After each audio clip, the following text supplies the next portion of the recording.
A palavra do Senhor diz de maneira bem clara: amado, desejo que te vá bem em todas as coisas e que tenhas saúde, assim como bem vai a tua alma. Isso está escrito na terceira epístola de João, versículo 2. A vontade do Senhor é que tenhamos saúde. Mas a saúde não é obra do acaso, é o resultado de um estilo de vida saudável. Por isso está escrito no Ciência do Bom Viver, página 127, diz: o êxito na saúde consiste em seguir o plano de Deus. A única esperança de coisas melhores está na educação do povo, nos verdadeiros princípios. Ensine os médicos ao povo que o poder restaurador não se encontra em drogas, porém na natureza. E aí estão os 8 remédios naturais: ar puro, luz solar, abstinência, a questão da temperança, repouso, exercício, regime conveniente, uso de água e confiança no poder divino. Eis os verdadeiros remédios. Esse é um estilo de vida de acordo com esses 8 remédios e o resultado é saúde. Agora, se vocês observam, o regime conveniente, a temperança e o exercício são as 3 colunas da saúde, cujo fundamento é a confiança no poder divino. E o que está escrito em Mente, Caráter e Personalidade, volume 1, página 119, diz o seguinte: 9 casos dentre 10, se alimentassem temperantemente, quer dizer, com hábitos físicos corretos, e fizessem animoso e saudável exercício, curar-se-iam ao mesmo tempo que poupariam tempo e dinheiro. Vocês percebem que não está mencionando os 8 remédios, está mencionando 3. Está mencionando o regime conveniente, porque se alimentassem temperantemente, quer dizer, alimentos saudáveis, e a temperança, e fizessem animoso e saudável exercício, curar-se-iam ao mesmo tempo que poupariam tempo e dinheiro. Então são os 3. Agora nós vamos estudar o segundo grande remédio, porque o primeiro é confiança em Deus. É um regime conveniente, uma alimentação saudável e a temperança. Mas para entender esta questão, temos que ir às origens. Como foi feito o ser humano? Para saber qual foi a alimentação dada no início. Por quê? Porque a partir daí houveram mudanças de acordo com as instruções de Deus que devem ocorrer devido às circunstâncias da vida do ser humano. Então, para entender a origem, vamos à criação. O ser humano foi criado com natureza espiritual. O que significa isso?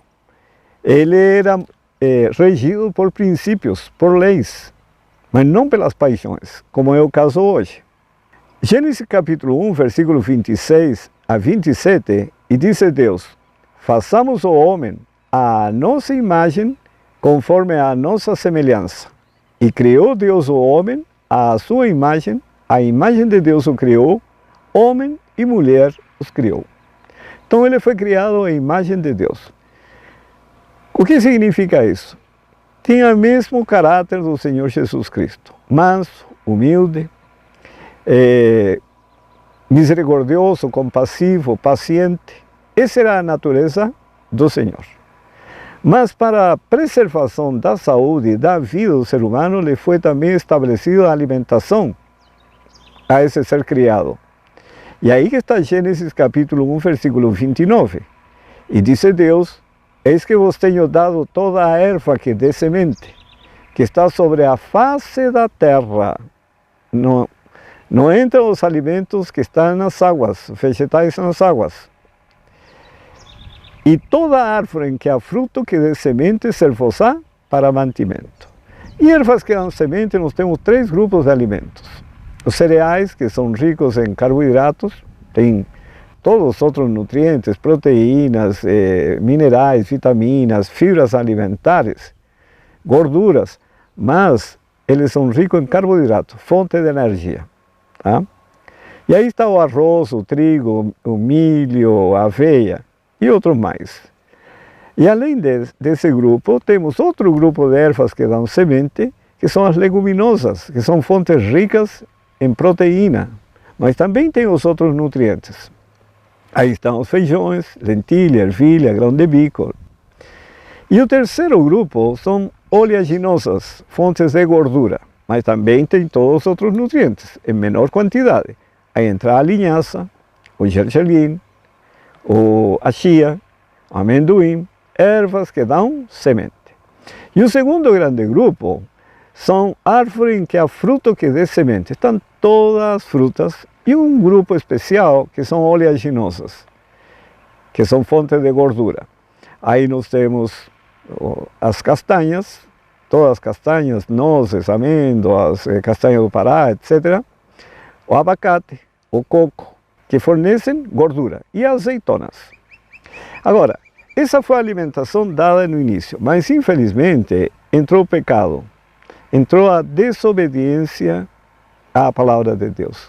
O ser humano se esqueceu das orientações dadas pelo Senhor e ao desobedecer, seguindo as orientações do inimigo de Deus, isso provocou mudança não somente na mente, mas provocaria mudança no corpo. Para proteger o Senhor as pessoas das consequências do pecado, fez a primeira alteração da alimentação humana.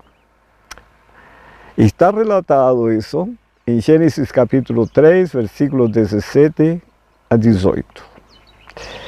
Foi a primeira modificação da alimentação causada pela entrada do pecado. Aqui está a inclusão das verduras, hortaliças e tubérculos. Gênesis 3, 17 e 18 diz: E Adão disse: Porquanto destes ouvidos à voz de tua mulher, e comeste da árvore de que te ordenei, dizendo: Não comerás dela, maldita é a terra por causa de ti. Com dor comerás dela todos os dias da tua vida. Espinhos e cardos também te produzirá, e comerás a erva do campo. Aí entraram as verduras, hortaliças e também raízes. É interessante o que está em Salmos 104, versículo 13 a 15. Referindo-se a Deus, Ele rega os montes desde as suas câmaras. A terra farta-se do fruto das suas obras. Faz crescer a erva para o gado e a verdura para o serviço do homem. Para fazer sair da terra o pão e o vinho, o suco de uva, que alegra o coração do homem, e o azeite, que faz reluzir o seu rosto, e o pão que fortalece o coração do homem. Por que entraram as verduras? Porque com o pecado entraram as doenças. E nas verduras, hortaliças, nós temos uma fonte rica de antioxidantes. E justamente que nos protege das inflamações, e são as doenças prevalecentes no dia de hoje. Câncer, doenças cardiovasculares e muitas outras. E assim o Senhor procurou protegê-lo. Mas passaram os anos e o pecado foi aumentando até chegar o tempo do dilúvio. E o Senhor lhe dá orientações quanto à alimentação nesse tempo. Em Gênesis capítulo 6, versículo 18, diz o seguinte: Mas contigo, falando para Noé, estabelecerei a minha aliança, e entrarás na arca, tu e os teus filhos, tua mulher e as mulheres de teus filhos contigo. E no verso 21 e 22 diz: E leva contigo de toda a comida que se come, e ajunta-a para ti, e será para mantimento, a ti e a eles. Assim fez Noé, conforme a tudo que Deus lhe mandou, assim o fez. Toda a comida que se come, quer dizer, tudo que já o Senhor tinha instruído desde o início, na criação. Mas é interessante que nesse período que estiveram na arca, o Senhor os instruiu para eles fazerem distinção entre animais limpos e imundos, que era uma preparação para a segunda modificação da alimentação causada pelo avanço do pecado. É o que está escrito em Gênesis capítulo 7, versículos 1 a 3, quando o Senhor deu instruções para a entrada dos animais dentro da arca. Depois disse o Senhor a Noé: entra tu e toda a tua casa na arca, porque tenho visto que és justo diante de mim nesta geração. De todos os animais limpos tomarás para ti 7 e 7, o macho e sua fêmea, mas dos animais que não são limpos, 2, o macho e sua fêmea. Também as aves dos céus, 7 e 7, macho e fêmea, para conservar em vida sua espécie sobre a face de toda a terra. Então já mostrou quais são os animais considerados limpos e quais seriam imundos. Agora, por que isso? Porque aí houve a segunda modificação da alimentação após o dilúvio. Isso causado pelo avanço do pecado. Tá? Foi incluída a carne de animais limpos sem sangue. O que está escrito em Gênesis capítulo 9, versículos 3 a 4? Tudo quanto se move, que é vivente, será para o vosso mantimento, além da alimentação original. E diz a seguir: tudo vos tenho dado como a erva verde, a carne, porém, com sua vida, isto é, com seu sangue, não comereis. Não poderia se comer o sangue, porque hoje mesmo, quando você está doente, vai fazer um exame do sangue e justamente o sangue acusa os problemas de saúde que a pessoa tem.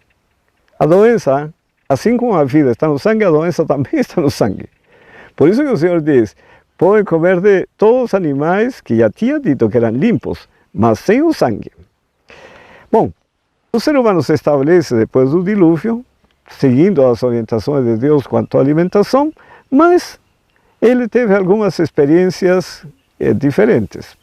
Temos a primeira experiência do ser humano com bebidas fermentadas e seus efeitos intoxicantes.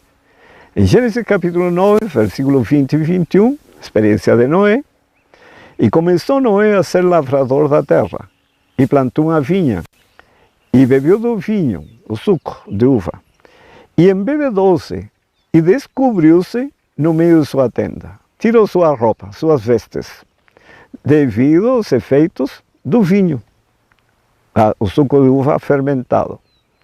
Bom, essa foi uma primeira experiência que depois o Senhor daria instruções para não fazer uso, em hipótese nenhuma, de qualquer bebida fermentada. Agora, se os homens seguissem as instruções de Deus, o Senhor lhe fez uma grande promessa com respeito à saúde, que está registrada em Êxodo capítulo 15, versículo 26. E disse: se ouvires atento à voz do Senhor teu Deus, e fizeres o que é reto diante de seus olhos, e inclinares os teus ouvidos aos seus mandamentos, e guardares todos os seus estatutos, nenhuma das enfermidades porei sobre ti que pus sobre o Egito, porque eu sou o Senhor que te sara. Bom, Deus não coloca enfermidade em ninguém. As enfermidades são consequência do estilo de vida da pessoa, das escolhas. O Egito era um país pagão, sabe? Não tinha conhecimento de Deus.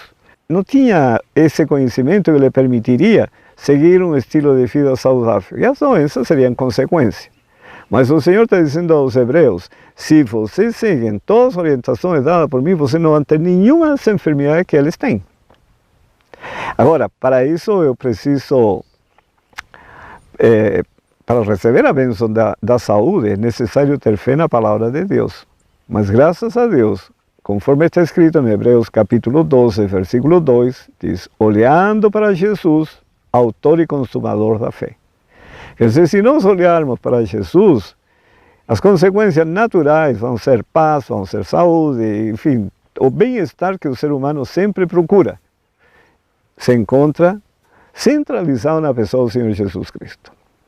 Bom, aí passaram os anos depois do dilúvio e o pecado foi aumentando, o povo de Israel ficou escravo no Egito durante 430 anos, mas aí o Senhor já chegou ao limite da paciência com os povos que habitavam em Canaã, povos idólatras, pagãos, que agora tira seu povo do Egito para estabelecê-lo em Canaã. Com que propósito? Iluminar o mundo com o conhecimento de Deus, sabe?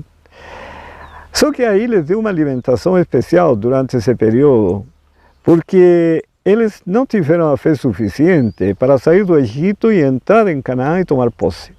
E tiveram que ficar 40 anos no deserto peregrinando.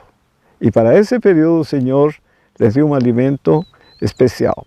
Só que eles murmuravam e eles ansiavam por voltar para o Egito para comer carne. Esse relato está no livro de Êxodo, capítulo 16, versículos 2 a 6. Veja o que diz aqui. E toda a congregação dos filhos de Israel murmurou contra Moisés e contra Arão no deserto. E os filhos de Israel disseram-lhes: quem dera tivéssemos morrido por mão do Senhor na terra do Egito, quando estávamos sentados junto às panelas de carne, quando comíamos pão até fartar. E aí eles perguntam: por que nos tendes trazido a este deserto para matar de fome a toda esta multidão? Então disse o Senhor a Moisés: eis que vos farei chover pão dos céus, e o povo sairá e colherá diariamente a porção para cada dia, para que eu o prove se anda em minha lei ou não. E acontecerá no sexto dia que prepararão o que colherem, e será o dobro que colhem cada dia.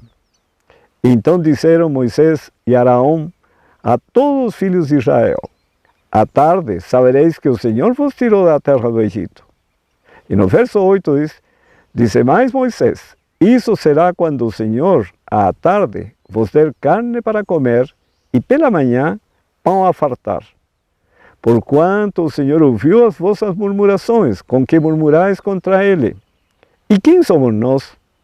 As vossas murmurações não são contra nós, mas sim contra o Senhor. E no verso 35, e comeram os filhos de Israel maná 40 anos, até que entraram em terra habitada. Comeram maná até que chegaram aos termos da terra de Canaã. O propósito do Senhor era alimentá-los com maná, mas eles queriam carne, o Senhor les deu carne. E isso complicou muito a vida de Israel, porque a carne é estimulante, fortalece as paixões, e era mais difícil manter a submissão à palavra de Deus. E aí o Senhor, querem comer carne? Bom, vão comer carne. Mas aqui faz uma repetição às restrições alimentares para o ser humano, tá? Com um propósito, restaurar no ser humano a natureza divina. Deveriam então continuar com carne de animais limpos, sem o sangue e sem a gordura. São as restrições. Isso está escrito em Levíticos 3:17, estatuto perpétuo, e pelas vossas gerações, em todas as vossas habitações, nenhuma gordura, nem sangue algum comereis. Qual era o propósito? Poupá-los do sofrimento das doenças. Em Levíticos 11, agora, ele lhe faz uma separação, que novamente relembra as restrições quanto a animais limpos e imundos. Então separa quais são limpos, quais são imundos. No versículos 1 a 6 diz: e falou o Senhor a Moisés e Arão, dizendo: fala aos filhos de Israel, dizendo: estes são os animais que comereis dentre todos os animais que há sobre a terra. Dentre os animais de todo que tem unhas fendidas, e a fenda das unhas se divide em duas, e rumina, deles comereis.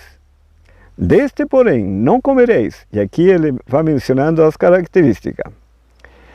Não comereis o camelo, o coelho, a lebre, também o porco, porque tem unhas fendidas, e a fenda das unhas se divide em duas, mas não rumina.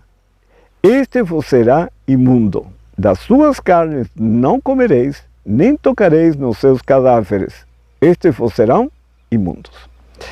Vejam, quando o Senhor fez essa classificação e especificou quais eram os animais imundos, quais os limpos, o propósito dele era poupá-los das doenças. Tá? Você sabe que o bacilo de Hansen, por exemplo, O hospedeiro natural dele é o porco.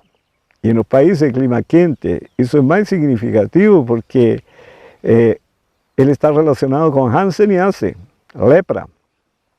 Sabe? Então, como poupá-los? Eles tinham que saber diferenciar um animal do outro. Agora, em Levíticos 17, versículos 12 a 14, portanto tenho dito aos filhos de Israel, nenhum dentre vós comerá sangue, nem o estrangeiro que peregrina entre vós comerá sangue. Também qualquer homem dos filhos de Israel, ou dos estrangeiros que peregrinarem entre eles, que caçar animal ou ave que se come, derramará o seu sangue e o cobrirá com pó. Porquanto a vida de toda a carne é o seu sangue. Por isso tenho dito aos filhos de Israel, não comereis o sangue de nenhuma carne, porque a vida de toda a carne é o seu sangue. Qualquer que o comer será extirpado. A vida, se uma vida saudável, comunica saúde. Se a vida é uma vida doente, comunicará doença. Também lhes deu orientação quanto aos animais, os seres viventes que estão nas águas. Em Levíticos capítulo 11, versículos 9 a 12, diz o Senhor o seguinte: de todos os animais que há nas águas, comereis os seguintes: todo que tem barbatanas, quer dizer, nadadeiras, e escamas nas águas, nos mares e nos rios, esses comereis.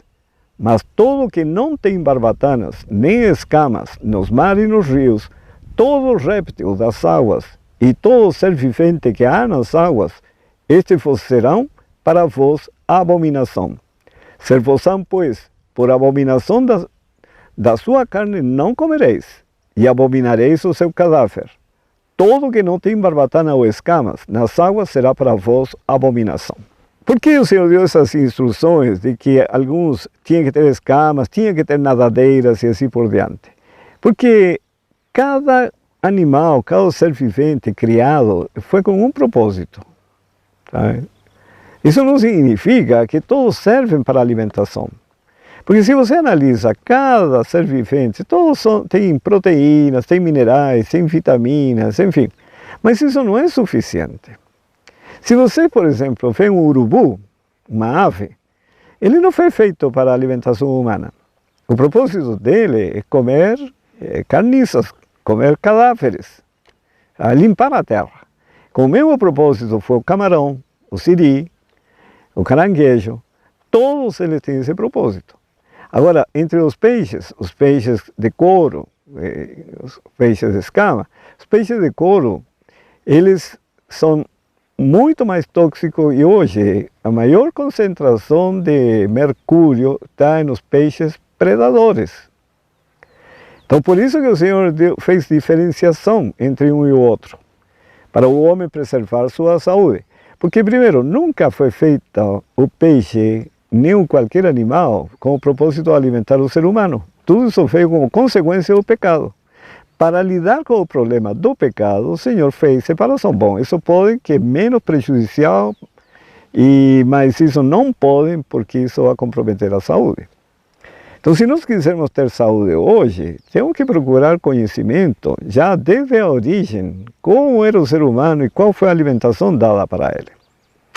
Agora, dada a experiência que teve Noé no passado com bebida fermentada, aqui o Senhor dá orientação ao sacerdócio levítico sobre o uso de bebidas fermentadas. Em Levítico capítulo 10, versos 8 a 11, diz: E falou o Senhor a Arão, dizendo: Não bebereis vinho nem bebida forte, nem tu nem teus filhos contigo, quando entrardes na tenda da congregação, no tabernáculo, para oficiar diante de Deus, para que não morrais. Estatuto perpétuo será isso entre as vossas gerações. E observe aqui o ponto mais importante. E para fazer diferença entre o santo e o profano, e entre o imundo e o limpo, e para ensinar aos filhos de Israel todos os estatutos que o Senhor lhes tem falado por meio de Moisés. Por que é importante não beber bebida fermentada? Para ter discernimento, percepção, discernimento, saber diferenciar o que é certo e o que é errado, e para poder ensinar. Agora, você pode falar, muito bem, eles eram sacerdotes de Deus, mas acontece, todo cristão, todo aquele que aceitou a Cristo, foi chamado para fazer parte do sacerdócio santo, para iluminar a terra o conhecimento de Deus. É o que está escrito na primeira epístola de Pedro, no capítulo 2, versículos 9 e 10. Mas vós sois a geração eleita, o sacerdócio real, a nação santa, o povo adquirido, para que anuncieis as virtudes daquele que vos chamou das trevas para a sua maravilhosa luz. Vós que em outro tempo não erais povo, mas agora sois povo de Deus, que não tinhais alcançado misericórdia, mas agora alcançastes misericórdia. Então a bebida fermentada também não pode fazer parte da alimentação do ser humano.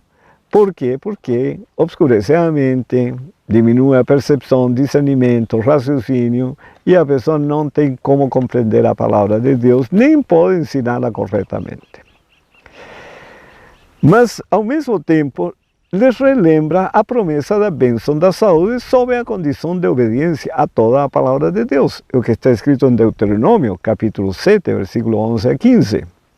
Guarda, pois, os mandamentos, e os estatutos, e os juízos que hoje te mando cumprir. Será, pois, que, se ouvindo estes juízos, os guardares e cumprirdes, o Senhor teu Deus te guardará a aliança e a misericórdia que jurou a teus pais.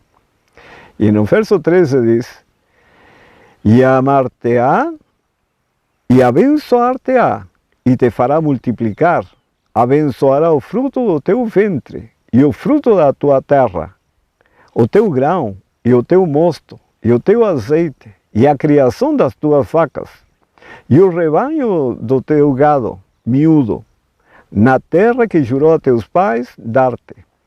E observem, bendito serás mais do que todos os povos, não haverá estéril entre ti, seja homem, seja mulher, nem entre os teus animais, e o Senhor de ti desviará toda a enfermidade sobre ti, não porá nenhuma das más doenças dos egípcios, que bem sabes, antes as porá sobre todos os que te odeiam.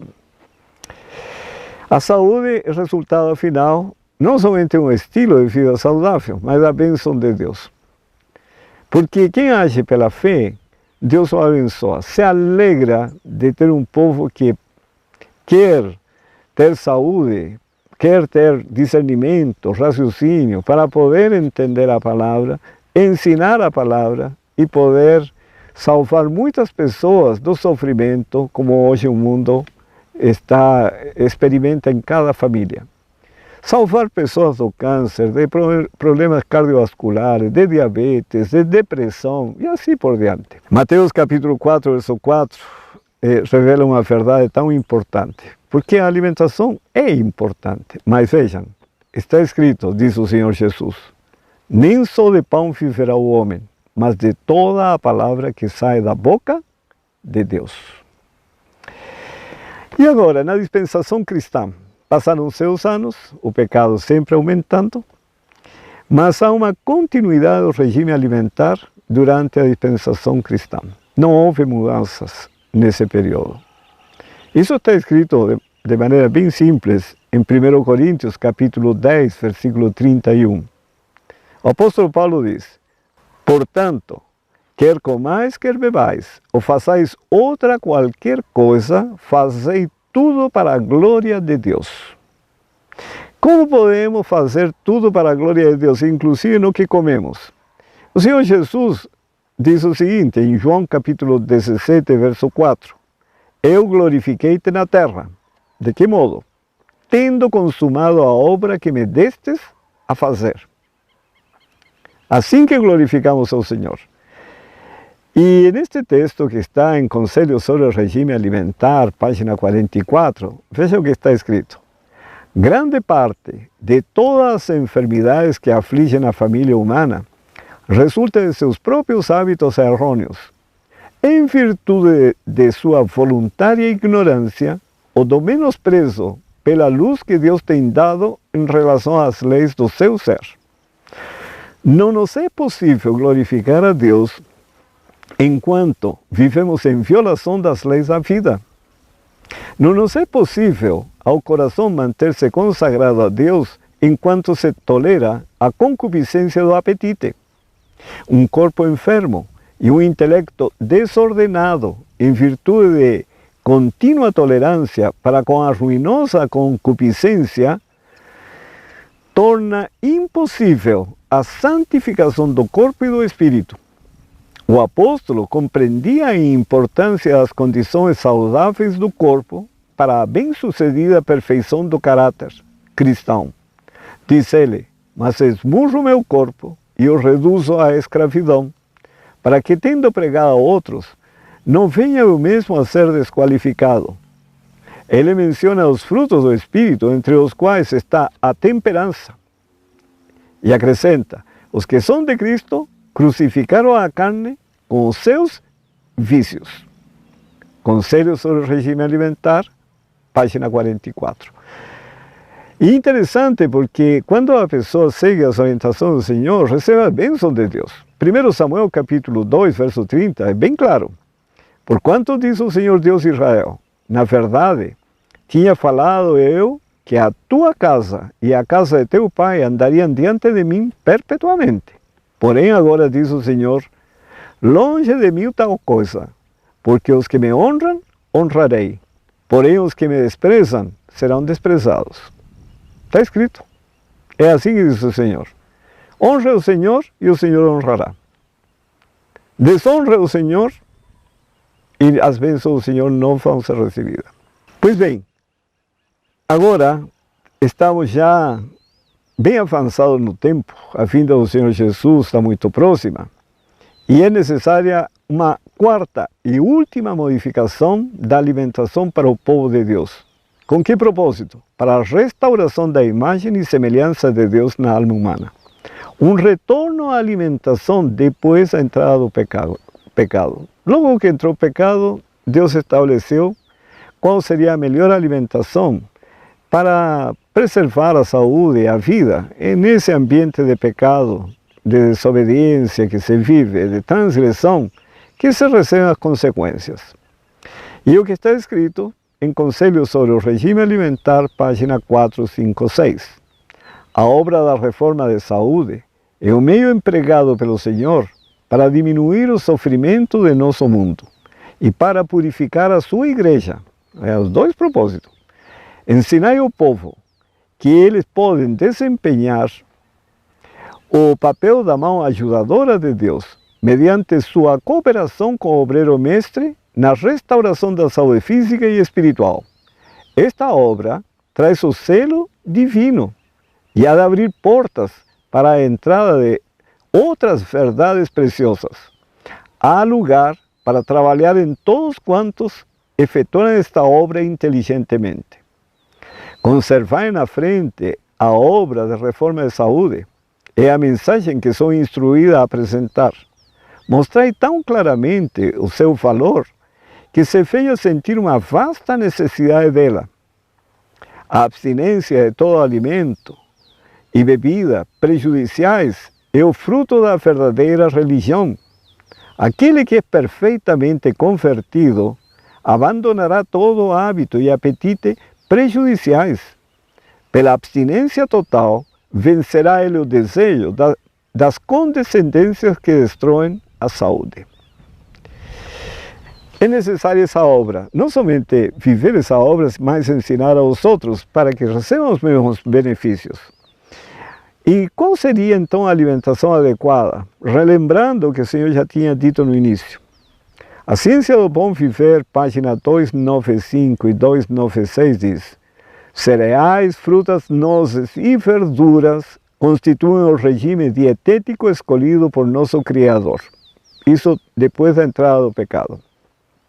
Esses alimentos, preparados da maneira mais simples e natural possível, são os mais saudáveis e nutritivos.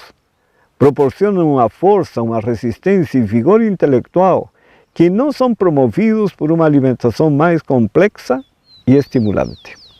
Esa alimentación establecida pelo Señor para darnos a mejor condición de vida. Y aquí hay un texto muy interesante que nos precisamos comprender muy bien. En Conselho sobre o Regime Alimentar, página 92, diz: não cereais, nas frutas, nas verduras e nas nozes encontram-se todos os elementos alimentares de que necessitamos. Se viermos ao Senhor em simplicidade de mente, Ele nos ensinará como preparar alimentos saudáveis, livres da contaminação de alimentos cárneos, entendendo que os animais estão doentes. Mas vejam, aqui fala que nos cereais, nas frutas, nas verduras e nas nozes encontram-se todos os elementos alimentares que necessitamos. Pois bem, logo a seguir, nós vamos ver que precisamos da vitamina B12, que não se encontra nestes alimentos aqui. Você não vai encontrar nos vegetais. Já vamos ver isso. Então, esse texto tem que ser entendido dentro de um contexto muito importante. Nós estamos vivendo fora do tempo de Deus. Não estamos aqui no planeta Terra por acaso. É porque nós não nos temos consagrado, nem temos cumprido a missão, e o tempo tem se alongado por muitos e muitíssimos anos, e ainda estamos aqui sofrendo as consequências cada vez mais graves devido ao aumento do pecado. Então, nesse contexto, devemos entender que a reforma alimentar deve ser progressiva. Sabe? O organismo tem que se adaptar. Primeiro, o abandono das carnes devido às enfermidades dos animais. Primeiro passo. Isso é bem claro.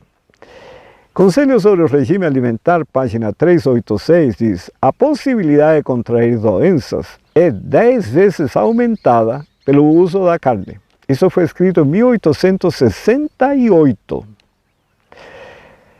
Em Conselho sobre o Regime Alimentar, página 386, diz: os animais estão doentes e, participando de sua carne, plantamos as sementes de enfermidades em nossos tecidos e sangue, vírus e bactérias. Que tipo de doenças originariam esses vírus e bactérias? Em 1896 foi escrito, e está relatado em Conselho sobre o Regime Alimentar, página 388, cânceres, tumores e toda enfermidade inflamatória são causados em grande parte pelo alimento cárneo, que são as doenças prevalecentes. Cânceres, tumores e toda enfermidade inflamatória. Bom, em 1903 tem mais uma recomendação. Isso está em Conselhos sobre o Regime Alimentar, página 380. Verduras, frutas e cereais devem constituir nosso regime.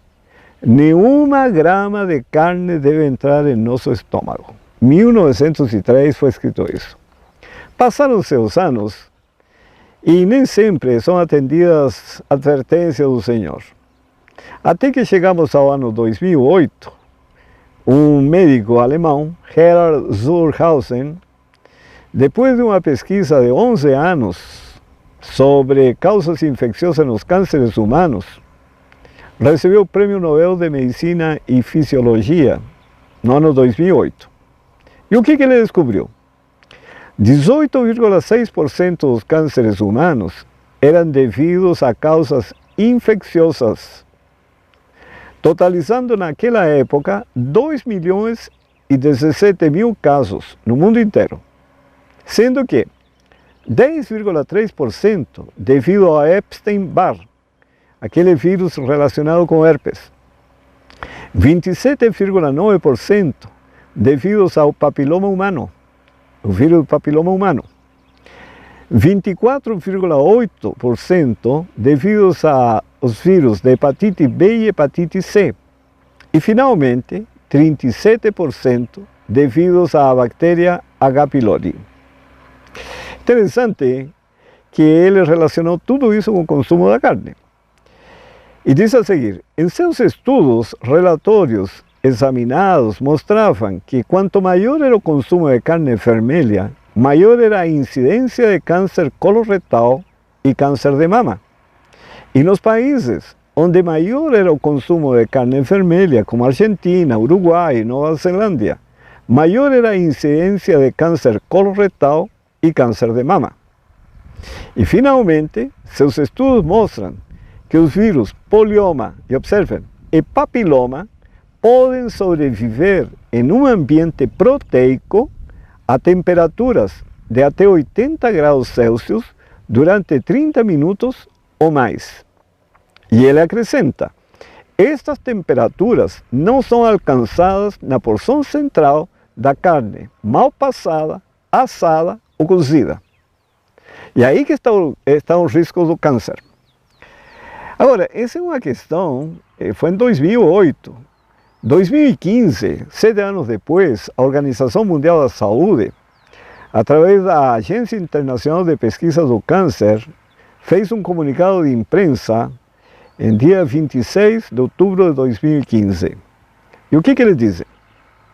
Após uma revisão profunda da literatura científica acumulada, um grupo de trabalho de 22 especialistas de 10 países, reunidos pelo programa de monografias dessa agência internacional, classificou o consumo de carne vermelha como provavelmente cancerígeno para humanos, com base em evidências limitadas. Por quê? Porque são muitos fatores que concorrem para o câncer. Mas continua dizendo, e fortes evidências determinadas por processos exclusivamente físicos mantenedores dos efeitos cancerígenos. Quer dizer, não há uma evidência assim 100% de que a carne vermelha produz câncer, porque são vários fatores que estão concorrendo em conjunto, mas que mantém o câncer, mantém o processo de desenvolvimento do câncer. E diz a seguir: esta associação foi observada principalmente para o câncer coloretal, mas também foi vista para o câncer de pâncreas e o câncer de próstata. Agora, aqui vem um ponto muitíssimo importante.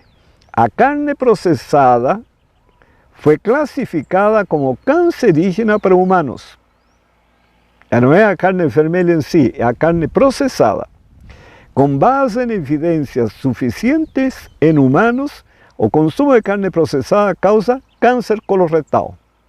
Não há suspeita, mas é uma certeza. Os peritos concluíram que para cada porção de 50 gramas de carne processada consumida diariamente, aumenta o risco de câncer coloretal em 18%. Quer dizer, uma salsicha ao dia, que deve ser mais ou menos 50 gramas, tá? Aumenta o risco de câncer coloretal em 18%. Come duas, foi para 36%. E assim o risco vai aumentando. Agora, o que se entende, o que define eles por carne vermelha? Diz, refere-se a toda a carne de músculo de mamíferos, incluindo carne bovina, vitela, porco, cordeiro, carneiro, cavalo e cabra. E o que é carne processada? Refere-se à carne que foi transformada através de salga, secagem, fermentação, defumar ou outros processos para melhorar o sabor ou melhorar a preservação, tais como presunto, salsichas, carne enlatadas e carne seca. O charque, bem como preparações e molhos à base de carne. Bom, a questão é simples, os animais são doentes, o Senhor nos orienta a fazer mudanças, se quisermos preservar a saúde ou recuperar a saúde. E essa mudança implica adotar uma alimentação saudável. E ele já falou, cereais, verduras, frutas, castanhas, etc.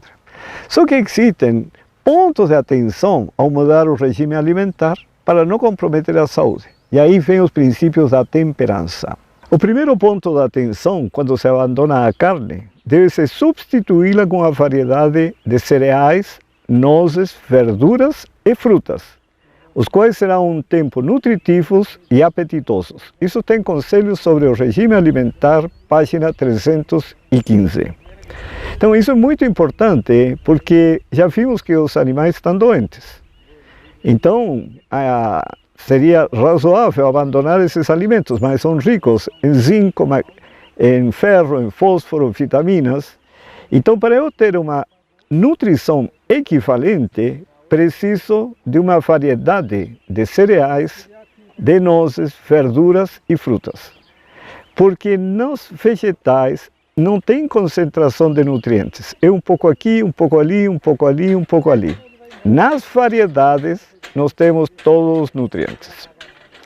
O segundo ponto de atenção, que é muito importante, isso está agora em Conselhos sobre o Regime Alimentar, página 365. Os que residem em distritos pobres, onde são escassas as frutas e as nozes, não deviam ser incitados a excluir o leite e os ovos de seu regime dietético. No caso de pessoas cujos órgãos produtores do sangue são fracos, especialmente se não podem obter outros alimentos que forneçam os elementos necessários, leite e ovos não deviam ser de todo abandonados. Então, existem muitas regiões no mundo inteiro que não têm acesso a essa variedade de alimentos. E tem muitas pessoas nesse mundo que não têm recursos para adquirir essa variedade de alimentos. Nesse caso, o Senhor Jesus Cristo recomenda continuar consumindo ovos e leite. Só que é bom procurar leite de boa procedência e ovos também de boa procedência, porque os animais estão doentes. O terceiro ponto de atenção, a reforma de saúde tem que ser progressiva. O primeiro passo é o abandono das carnes, porque é o fator de maior risco de doenças. E diz, seja progressiva a reforma alimentar. Sejam as pessoas ensinadas a preparar o alimento sem o uso do leite e manteiga. Diga-se-lhes que breve virá o tempo em que não haverá segurança no uso de ovos, leite, creme ou manteiga, por motivo das doenças nos animais estarem aumentando na mesma proporção do aumento da impiedade entre os homens. Conselho sobre o Regime Alimentar, página 349. Primeiro passo, abandono das carnes, e aí deveria haver um tempo de ensinar as pessoas para abandonar leite e ovos, porque as doenças estão aumentando. Tá certo? Mas observem agora o que foi escrito em Conselho sobre o Regime Alimentar, página 358. Virá o tempo que teremos de rejeitar alguns dos artigos de alimentação que agora usamos, tais como o leite, a nata e os ovos. Mas minha mensagem é: esperem até que o Senhor prepare o caminho em sua frente. Isso foi escrito em 1901. Então era necessário deixar as carnes, ensinar as pessoas a se prepararem para uma mudança futura, para abandonar leite e ovos, mas ainda até 1901 era necessário aguardar a intervenção de Deus para dar esse passo mais avançado. No próximo texto, que está na página 359, Conselho sobre o Regime Alimentar, diz: Deus proverá. Vemos que o gado está ficando grandemente atacado de doenças e sabemos que virá o tempo em que usar leite e ovos não será o melhor. Esse tempo, todavia, ainda não chegou. Sabemos que quando ele vier, o Senhor proverá. Escrito em 1901. Isso está em Conselho sobre o Regime Alimentar, página 359. Então, a mensagem é, primeiro, esperar, para que o Senhor prepare o caminho. Depois ela diz, o Senhor proverá. Qual era a necessidade de uma intervenção direta de Deus para dar esse passo avançado? Que é o nosso quarto ponto de atenção. Vocês percebem? O primeiro ponto de atenção é que temos que ter uma alimentação nutritiva. O segundo, ter recursos e acesso a esses alimentos. O terceiro ponto de atenção, tem que haver educação do povo. E agora o quarto, já o Senhor preparando o caminho, é um ponto muitíssimo importante, que é a vitamina B12. A vitamina B12, como veremos a seguir, não existe nos alimentos de origem vegetal. Na constituição do alimento de origem vegetal, ele é produzido por bactérias. Se os vegetais estivessem contaminados com bactérias, é possível que tenham a B12, o que não é seguro. Os avisos foram dados, mas somente em 1926 se iniciou o processo que permitiria fornecer o que estaria faltando a uma dieta sem o alimento de origem animal, o que levou à descoberta da vitamina B12, culminando quando? 1979, quando foi finalmente sintetizada em laboratório para benefício de toda a humanidade. 53 anos da preparação do caminho para dar esse passo avançado. Agora, é interessante, considerando-se que a vitamina B12 é sintetizada por bactérias, que é Lactobacillus lactis, e que a vitamina produzida pela microflora no cólon, no intestino grosso, não pode ser absorvida, porque os receptores da vitamina encontram-se no íleo, que é o último trecho do intestino delgado. Então, a vitamina B12 que possa ser produzida no intestino grosso serve para atender às necessidades apenas do intestino, as células do intestino, mas não para atender às necessidades do organismo como um todo. Outro sim, os alimentos de origem vegetal somente poderiam conter a vitamina B12, sabe? Devido à contaminação ou síntese bacteriana. Então seria necessária realmente uma intervenção divina para dar esse passo avançado na reforma alimentar. Como começou todo esse processo? Em 1926, dois norte-americanos, George Minot e William Murphy, observaram que dietas com grandes quantidades de fígado parcialmente cozidos curavam pacientes com anemia perniciosa. Não sabiam realmente o que tinha o fígado. E no final da década dos anos 40, uma outra norte-americana, Mary Short, descobriu que certas espécies bacterianas tinham necessidades semelhantes para seu crescimento. Isso foi na década de 40. Em 1948, um inglês, o senhor Lester Smith, e dois nos Estados Unidos, Edward Ricketts e Carl Folkers, conseguiram isolar a vitamina B12 na forma cristalina, identificando uma ligação carbono-cobalto nas duas formas ativas de cofatores da vitamina. Isso é importantíssimo porque a vitamina B12 é facilmente identificada, dada essa ligação que tem o carbono com o cobalto. E o que eles descobriram? Que as formas ativas é metilcobalamina e adenossilcobalamina. Sabem por que é importante isso? Porque afinal, veremos que tem que suplementar a vitamina B12.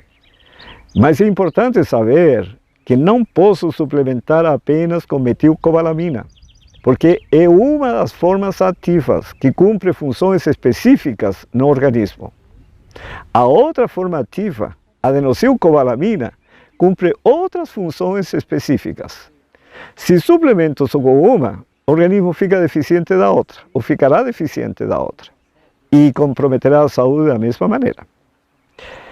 E em 1963 foi feita outra descoberta. Eles conseguiram sintetizar o metilcobalamina, a principal forma de vitamina B12 no plasma. 80% da vitamina B12 circulante é metilcobalamina. E no mesmo ano, eles descobriram que o metilcobalamina é um cofator necessário para a biotransformação da homocisteína para a metionina. Por que é importante isso? Porque na alimentação diária você ingere proteínas. Proteínas são formadas por aminoácidos. Um dos aminoácidos é a metionina. No metabolismo produz homocisteína. E o aumento de radicais livres está associado com o aumento da homocisteína. Resultado de lesões produzidas pelos radicais livres que aumentam a presença de níveis elevados de homocisteína, que estes acontecem devido a níveis baixos de vitamina B12. Resultado final nessa cadeia, infarto e AVC. Por isso que é importante entender este processo. Finalmente, em 1979, as vias biosintéticas da vitamina B12 foram determinadas e sua síntese foi concluída com sucesso. Agora, é interessante, se nós lembrarmos, em 1901 foram dadas advertências que chegaria o tempo de abandonar alimentos de origem animal, mas deveria-se esperar a intervenção de Deus. Tá? Em 1926 começaram as pesquisas. Em 1979 o suplemento ficou pronto. Mas passaram os anos e, segundo pesquisas realizadas pelo Laboratório Central de Pesquisas da Universidade de Saarland, em Hamburgo, Alemanha, eles realizaram um estudo bastante prolongado e o publicaram no Jornal Americano de Nutrição Clínica no ano 2003. Fizeram análise de qual era o estado da vitamina B12 em grupos de vegetarianos, lacto-ovo-vegetarianos e onívoros. É interessante que mostrou que uma amostra aleatória em 29 vegetarianos estritos, 92% apresentavam carência de vitamina B12 plasmática. E o pior de tudo, 67% deles estavam com níveis elevados de homocisteína e, portanto, expostos a um AVC e um infarto. Os outros grupos também tinham níveis baixos, mas numa porcentagem menor. Agora a questão é, e é uma pergunta muito importante, se Deus criou o homem vegetariano, como já vimos, por que hoje é necessário suplementar a vitamina B12? Primeiro ponto, deve-se considerar que o tempo estabelecido por Deus para dar fim ao pecado no mundo foi de 6.000 anos. E só 6.000 anos. E então o Senhor Jesus voltaria para buscar os salvos. Esse era o plano de Deus. Segundo, os textos que fazem menção aos primeiros 4.000 anos da história do pecado mostram que terminaram antes da encarnação do Senhor Jesus. Vamos analisar 3 textos para que vocês vejam isso. O primeiro texto está em Cristo em seu santuário, página 56. E observe o que está escrito.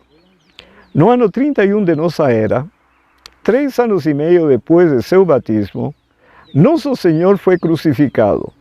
Com o grande sacrifício oferecido sobre o Calvário, terminou aquele sistema cerimonial de ofertas que, durante 4.000 anos, haviam apontado para o Cordeiro de Deus. Você nunca aponta para o presente, ou aponta para o futuro ou para o passado. E os 4.000 anos, tá,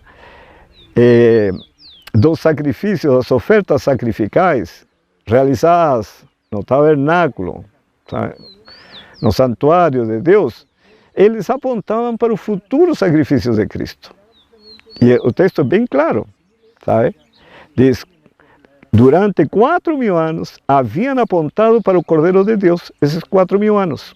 Esse texto mostra que os 4.000 anos de pecado se completaram antes do ano 31 DC, da nossa era. Isso é muito animador, porque estamos no ano 21, então daqui a pouco o Senhor virá, mas não é assim. Vejam o segundo texto. O segundo texto está no Desejado de Todas as Nações, página 72. Aqui nos fala do ano 27, quando Cristo estava no deserto, da tentação. Diz assim: Cristo devia redimir em nossa humanidade a falha de Adão, quando este fora vencido pelo tentador. Entretanto, não tinha sobre si nenhum dos efeitos do pecado. Não foi assim quanto a Jesus, quando penetrou no deserto para confrontar-se com Satanás. E observe, por 4.000 anos, a raça estivera passado a decrescer em força física, vigor mental e moral. E Cristo tomou sobre si as fraquezas da humanidade degenerada. Unicamente assim podia salvar o homem das profundezas de sua degradação. A raça humana estivera a decrescer, estivera no passado, e depois disso o Senhor entra no deserto da tentação. Bom, este texto mostra que os 4.000 anos de pecado se completaram antes do ano 27 da nossa era. Mais animador ainda, parece que está mais próximo dos nossos dias. Mas veja o texto seguinte. Este próximo texto está em Mensagem Escolhida, volume 1, página 267. O Filho de Deus humilhou-se e tomou a natureza humana, depois de haver a raça vagueado por 4.000 anos fora do Éden e do seu estado original de pureza e retidão. Perceberam? Cristo nasce nesse mundo, entra nesse mundo como ser humano, o Criador do universo. Antes disso, a raça humana tinha vagueado fora do Éden durante 4.000 anos. Esse texto mostra que os 4.000 anos de pecado se completaram antes do nascimento do Senhor. Isso significa que os 6.000 anos de pecado se completaram antes do ano 2000. Se percebem? Por isso, podemos pensar e perguntar-nos, e quando se completaram os 6.000 anos de pecado? Observem os textos a continuação. Está no livro do Evangelismo, página 695, o primeiro dos textos. Houvessem os adventistas, depois do grande desapontamento de 1844, sustido firme sua fé e seguido avante unidos, segundo a providência de Deus lhes abria o caminho, recebendo a mensagem do terceiro anjo e no poder do Espírito Santo, proclamando ao mundo, haveriam visto a salvação de Deus. O Senhor teria operado poderosamente com os esforços deles. A obra haveria sido concluída e Cristo teria vindo antes para receber seu povo para dar-lhe o seu galardão. Qual era o propósito do Senhor? Logo após 1844, se nós como igreja nos tivéssemos consagrado, cumprido a missão de pregar a mensagem dos 3 anjos ao mundo inteiro, Cristo teria vindo. O segundo texto está no livro do Evangelismo, páginas 695 e 696. Não era a vontade de Deus que a vinda de Cristo houvesse sido assim retardada.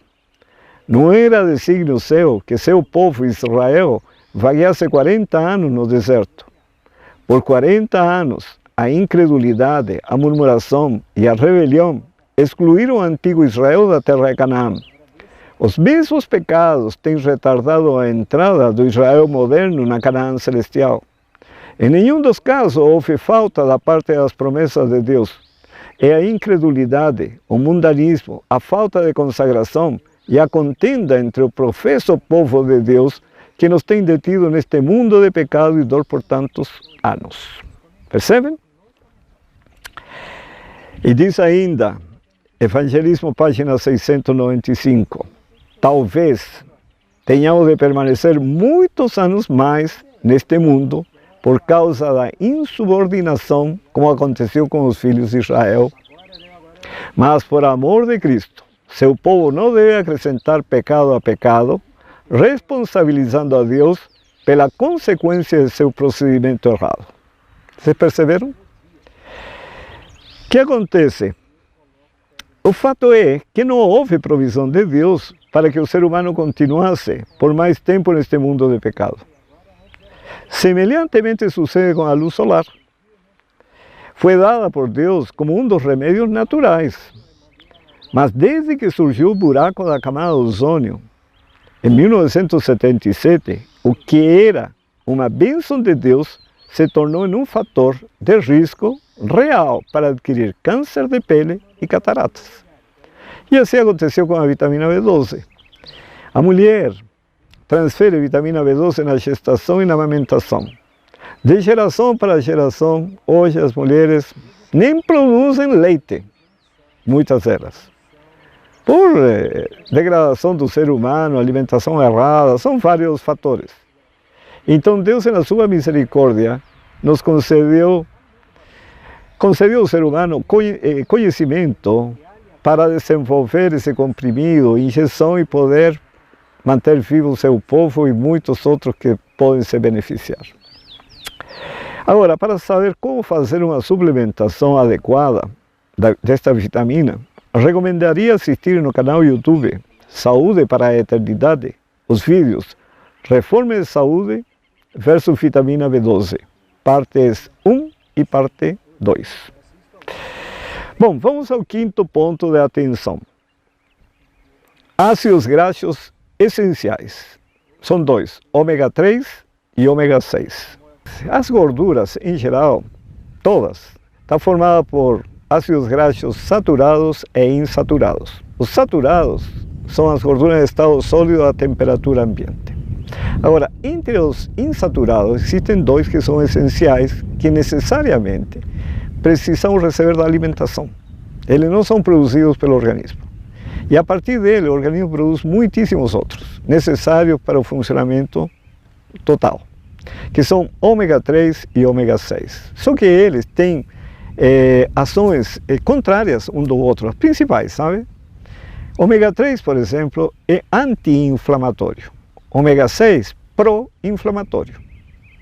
São dois efeitos necessários para o organismo, só que eles têm que ser controlados. E aí está no controle da relação entre ômega 3 e ômega 6. Além disso, ômega 3 é vasodilatador. Tá? As artérias aumentam aumenta o lume. Isso implica em queda da pressão. Ômega 6, ao contrário, ele é vasoconstritor, diminui o calibre da artéria. Isso implica no aumento da pressão. Então, os dois têm que estar em um equilíbrio.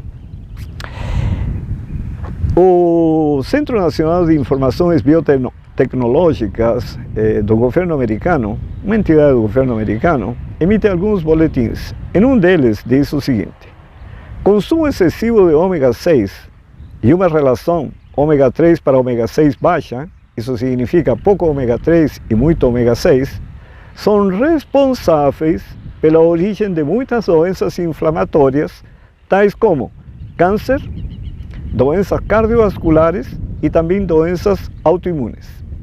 E acrescenta, várias fontes de informação confiáveis sugerem uma relação de ômega 3 para ômega 6 próxima de 1.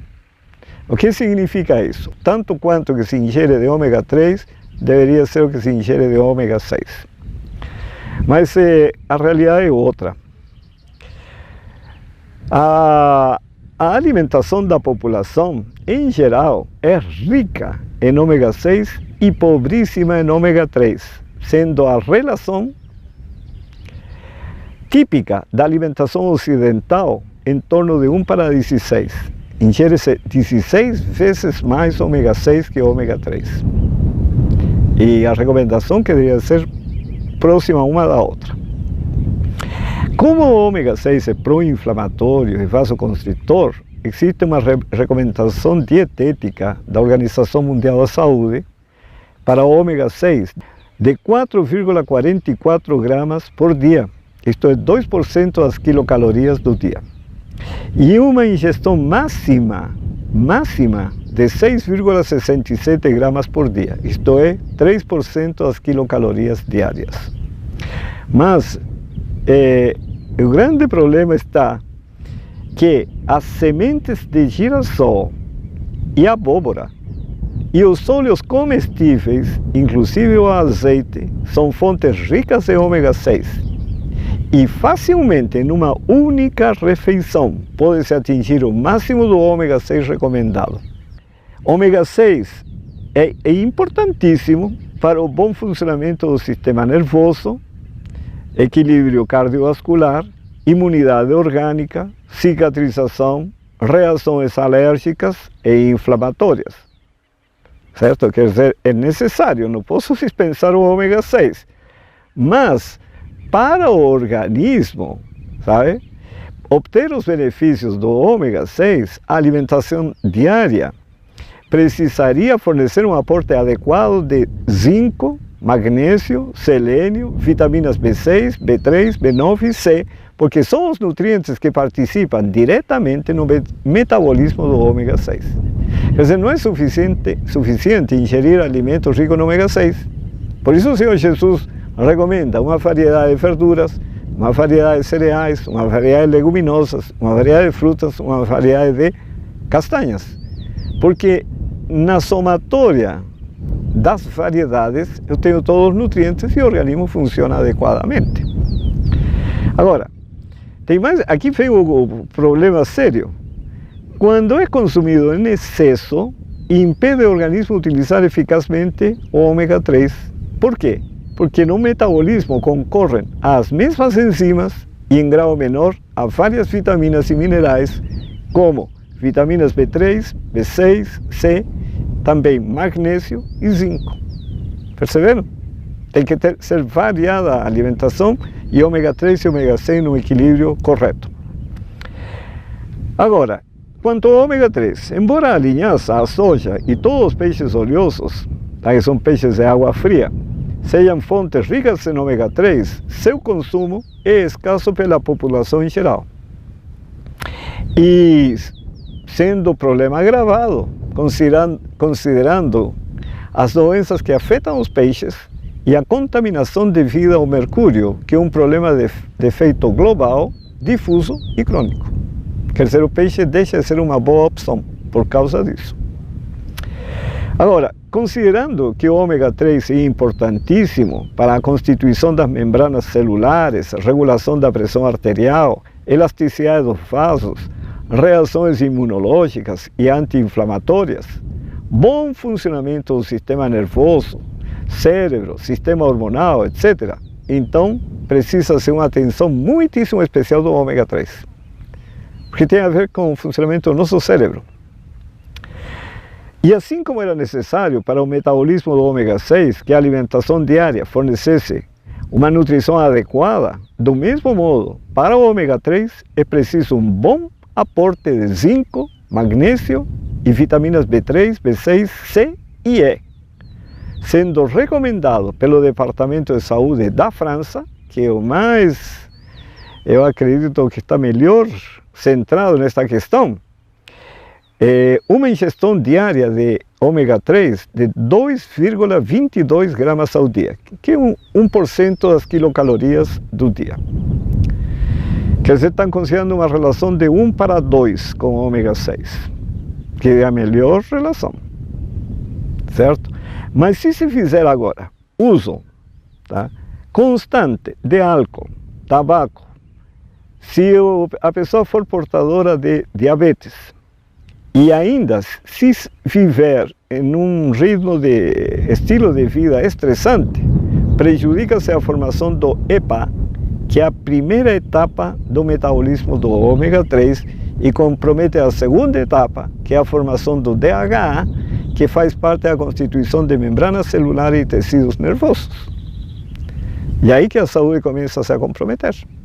Então você pode ingerir linhaça, chia, que são ricas em ômega 3, mas se sua alimentação, e vamos supor que a alimentação é boa, mas se você tiver uma vida estressante, sabe? Se fuma, se bebe álcool e se tiver diabetes, você comprometeu sua saúde, de maneira indireta. Da mesma maneira, se a alimentação for rica em colesterol, gorduras saturadas, quer dizer, alimentos de origem animal, sabe? E alimentos de origem industrializados, e se se consome álcool, o próprio envelhecimento, se for portador de diabetes, será prejudicada a formação do HL, que é a primeira etapa da via metabólica do ômega 6. Vocês percebem que a saúde depende de um todo, não apenas de um nutriente? Por isso que é um erro, quando a pessoa tem um problema de saúde, quer saber o que faz bem para isso. Não, o que faz bem é o que diz o Senhor Jesus. Se em termos de alimentação, uma variedade de verduras, mais uma variedade de frutas, mais uma variedade de castanhas, mais uma variedade de cereais e uma variedade de, enfim, a soma das variedades. E aí vai ter saúde. Bom, o que nós vemos de tudo isto, que a alimentação é um dos 3 pilares da saúde, mas o resultado final depende de um estilo de vida saudável como um todo. Agora, para termos uma visão mais clara e prática do problema, foi calculado o conteúdo de ômega 3 e ômega 6 por pessoa para uma refeição vegetariana, sem o uso de qualquer tipo de óleo, com os seguintes ingredientes. Todos os ingredientes saudáveis, sabe? Arroz integral, alho, sal, milho, cebola branca, cogumelo, azeitonas, linhaça, semente de gergelim, semente de girassol, farinha de trigo, fermento biológico, alface, ervilha torta, pimentão vermelho, cenoura, vagem, alcachofra, cebola roxa, repolho, couve, tomate cereja, suco de limão, almeirão, extrato de soja, cenoura ao vapor, salsinha e feijão. Somando todo o ômega 3 presente e ômega 6 nessa refeição, resultou por indivíduo 1,3 gramas de ômega 3 e 6,42 gramas de ômega 6. Quer dizer, quase se atinge o máximo de 6,67 recomendado pela Organização Mundial da Saúde para o ômega 6. Agora, de onde veio todo esse ômega 3 e esse ômega 6? 74,6% veio da linhaça. Quer dizer, se não se tivesse usado linhaça, o ômega 3 teria sido muito baixo. E 60,6% do ômega 6 veio da semente de girassol.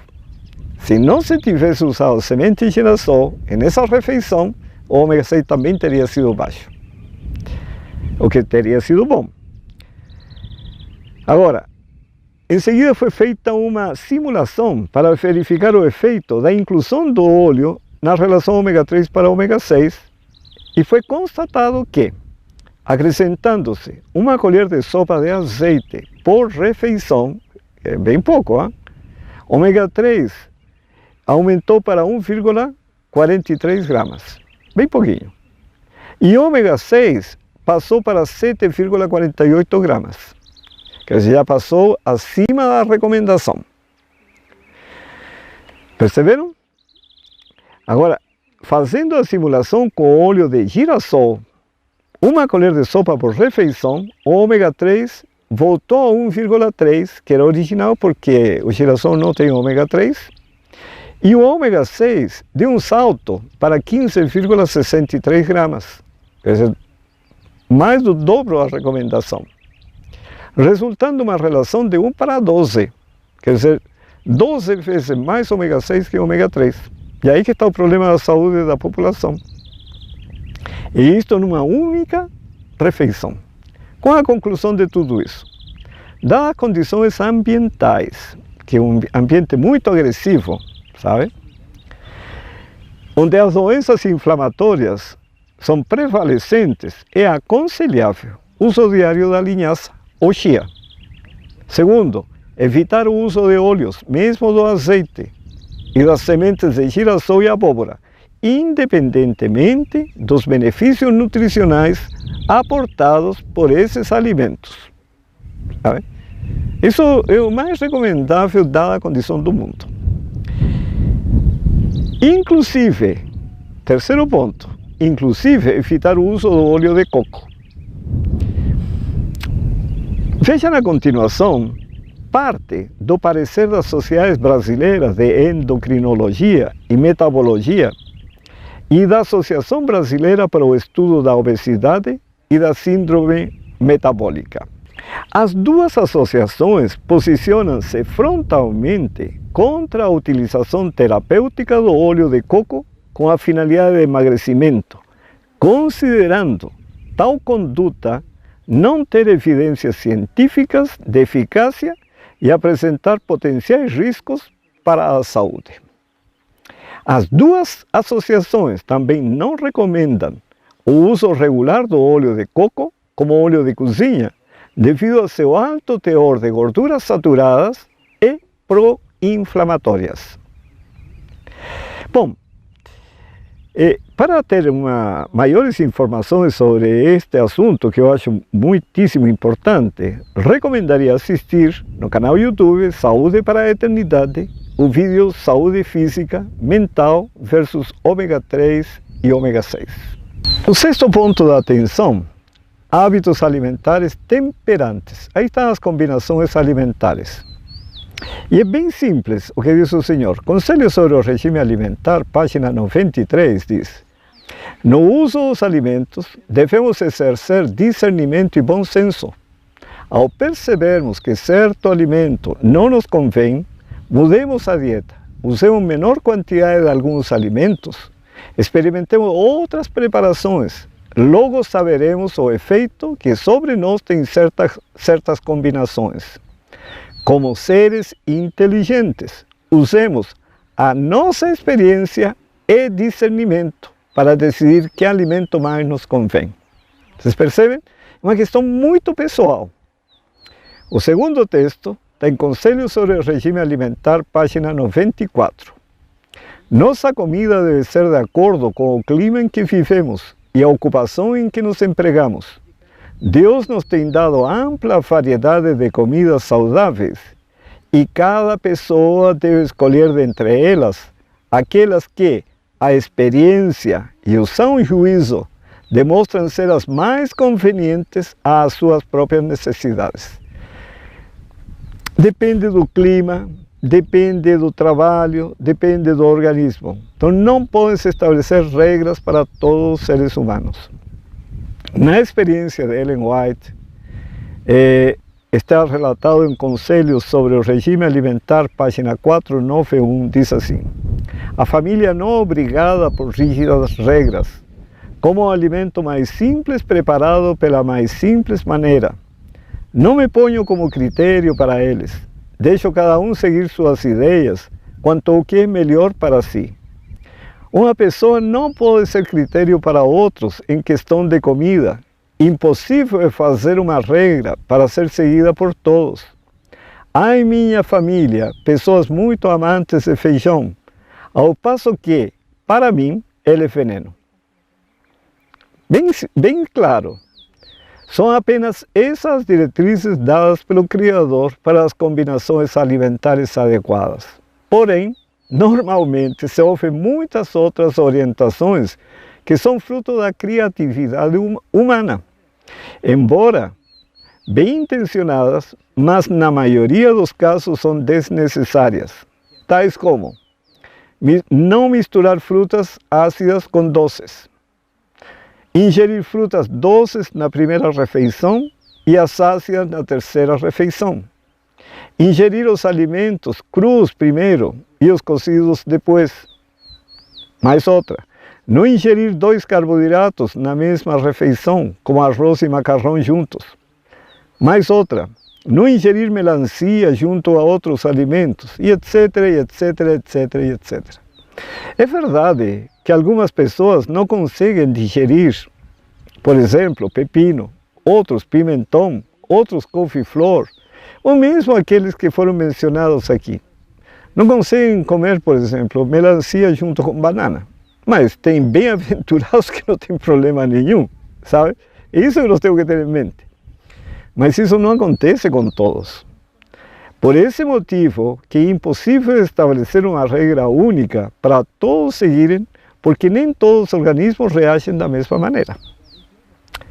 Entretanto, existem restrições para todos os seres humanos, independentemente da região, do trabalho, do organismo, independentemente, impostas no próprio projeto divino, para um melhor aproveitamento dos alimentos na nutrição do organismo, de modo a evitar a fermentação estomacal, porque na fermentação há perda de nutrientes, formação de toxinas, gases, e isso vai comprometendo a saúde do indivíduo ao longo dos anos. Todos os que vou mencionar são orientações do próprio Senhor, que é o criador do ser humano e dos alimentos. Primeiro ponto, ingerir máximo 3 refeições ao dia. Isso está em Mensagens Escolhidas, volume 2, página 439. Por quê? Porque o organismo precisa de um tempo para digerir, um tempo para descansar, um tempo para preparar-se a receber novos alimentos. O tempo de permanência do alimento no estômago é 4 horas, em média. Agora, se você considera 3 refeições, de 4 em 4, sabe, que já sem descanso e sem dar tempo ao organismo, você já ocupou 8 horas do dia, nas 3 refeições. Agora, se considera os outros tempos, acabou o dia. Por isso, é máximo 3 refeições. O segundo ponto, intervalo de 5 a 6 horas, considerando justamente o tempo de digestão, tempo de descanso, tempo de preparação do organismo para receber novos alimentos. Isso está na Ciência do Bom Viver, página 304. Terceiro ponto, primeira refeição forte. Passou toda a noite sem comer, precisa combustível para começar a funcionar. Isso está em Conselhos sobre o Regime Alimentar, página 173. Quarto ponto, terceira refeição leve. Já entra na hora do descanso, não precisa de combustível, precisa de menos combustível, e essa tem que ser leve. Isso tem Conselhos sobre o Regime Alimentar, página 176. Quinta recomendação, beber muita água durante o dia. E a partir de 2 horas é o recomendável, depois da primeira refeição e até meia hora antes da próxima refeição. Muita água. É o líquido que o organismo precisa para purificar-se das toxinas. Sexto ponto. Não ingerir o açúcar e leite combinados. Temos bactéria no estômago. E a mais complicada é a Veillonella. É uma bactéria que o principal produto de fermentação é o ácido acético, vinagre. E a presença de vinagre demonstra que houve fermentação. Isso significa que houve decomposição do alimento no estômago e, portanto, perda de nutrientes. Isso está no Conselho sobre o Regime Alimentar, página 113. O próximo ponto de atenção, não beber líquidos nas refeições. Isso está em Conselho sobre o Regime Alimentar, página 420. Líquidos. Qualquer líquido interfere no processo digestivo, porque o estômago primeiro tem que fazer o líquido para digerir o sólido. Isso é fisiológico. E quais seriam os líquidos? Sopas, vitaminas, mingaus aguados, sabe? Sucos, tudo que é líquido. Isso não é nutritivo para o organismo. O próximo ponto de cuidado, não comer frutas e verduras na mesma refeição. Isso está no livro A Ciência do Bom Viver, página 299. As frutas digerem rápido, as verduras lentas, e o alimento todo fica mais tempo no estômago, e aí vem a fermentação. O próximo ponto de atenção, não ingerir nada entre as refeições. Isso tem Mensagens Escolhidas, volume 2, página 416. Por quê? Porque está todo o processo em andamento, vem uma fruta, uma bolacha, o que for, interrompe o processo digestivo, recomeça e o alimento vai ficando mais e mais tempo no estômago. E aí vem a fermentação e perda de nutrientes. Regularidade nos horários de comer. Mais um ponto de atenção.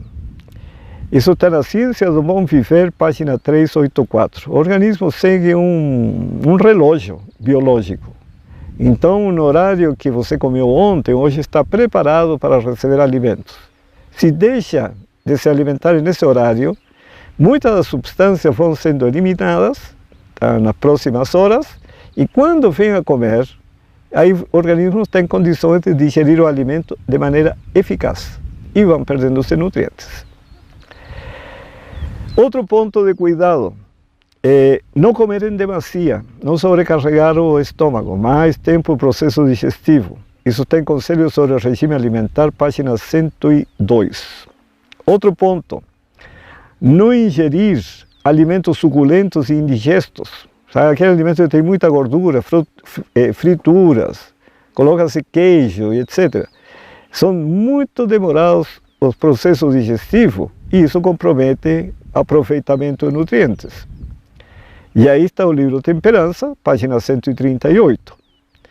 Evitar alimentos refinados. Isso está em Conselho sobre o Regime Alimentar, página 320. Na mesma página está comer cereais integrais. Os integrais são ricos em nutrientes e os refinados pobríssimos em nutrientes. Então, um prejuízo para o organismo. Evitar o uso do açúcar, em geral, porque tem as bactérias. Isso está em Conselho sobre o Regime Alimentar, página 327. Evitar o uso de qualquer tipo de vinagre, porque vinagre é um produto fermentado, sabe? E pode ser de maçã, pode ser qualquer um, é tóxico para o organismo e nunca deveria ser usado porque afeta as faculdades mentais também. Isso está em Conselho sobre o Regime Alimentar, página 345. E o próximo é evitar o uso de alimentos e bebidas que contenham cafeína, porque são estimulantes e todo estimulante é depressivo, sabe? Além de comprometer a percepção, discernimento ao longo dos anos. Isso está no livro Temperança, páginas 75 a 80. Várias páginas sobre a questão da cafeína e os malefícios. Bom, o sétimo ponto de atenção é a respeito de uma ideia sobre o equilíbrio ácido-básico. Tá? O Instituto de Pesquisa do Câncer, Instituto Americano de Pesquisa do Câncer, emitiu um artigo muito interessante que se chama Quebrando o Mito. E a seguir diz, fatos. Vários leitores preocupados têm escrito a este instituto devido a afirmações na mídia que alimentos acidificantes poderiam aumentar o risco de câncer.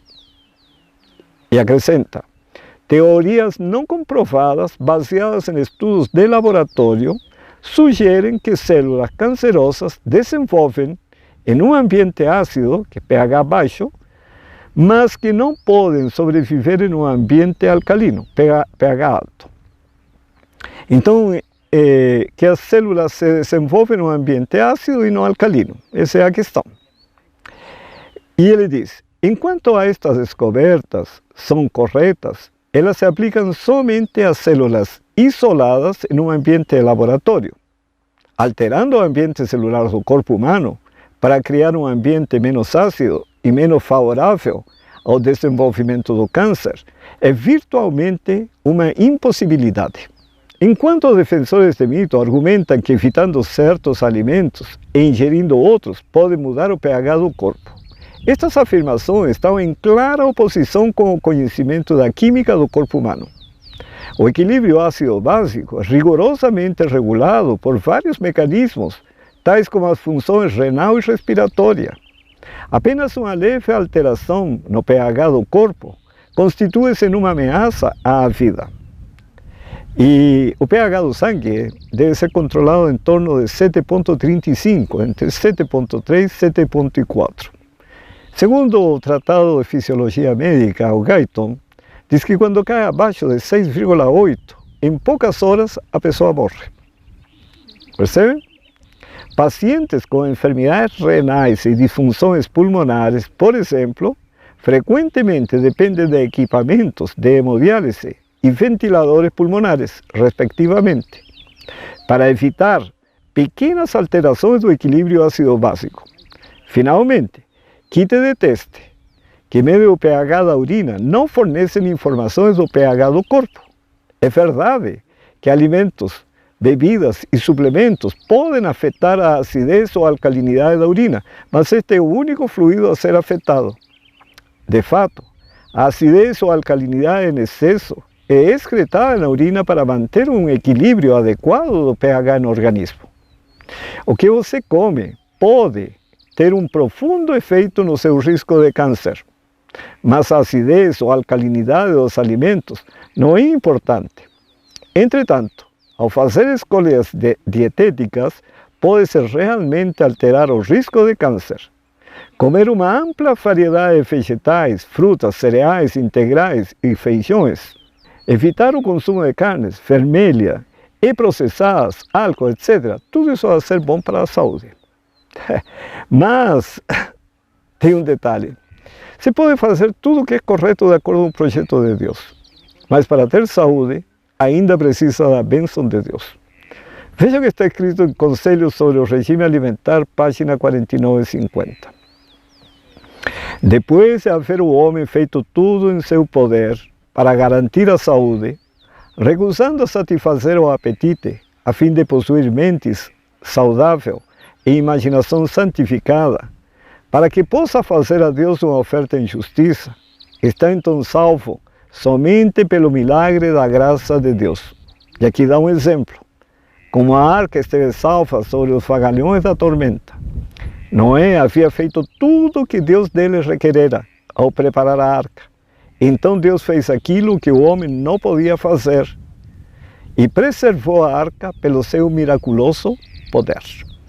Quer dizer, se você fizer tudo o que é correto, certamente o Senhor vai abençoar com saúde. É o que está escrito em Conselhos sobre o Regime Alimentar, página 29. Hábitos físicos corretos promovem a superioridade mental, faculdade intelectual, força física e longevidade dependem de leis imutáveis. Por isso que o profeta Isaías exclama, em Isaías 48, verso 18, diz, se tivesses dado ouvido aos meus mandamentos, então seria a tua paz como o rio e a tua justiça como as ondas do mar. Nada o perturbaria. Bom, a nossa conclusão final de tudo isto é que saúde não é obra do acaso. É o resultado de um estilo de vida saudável. É o andar com Deus. E lembre-se, a decisão é sua, mas o poder é de Deus. Amém.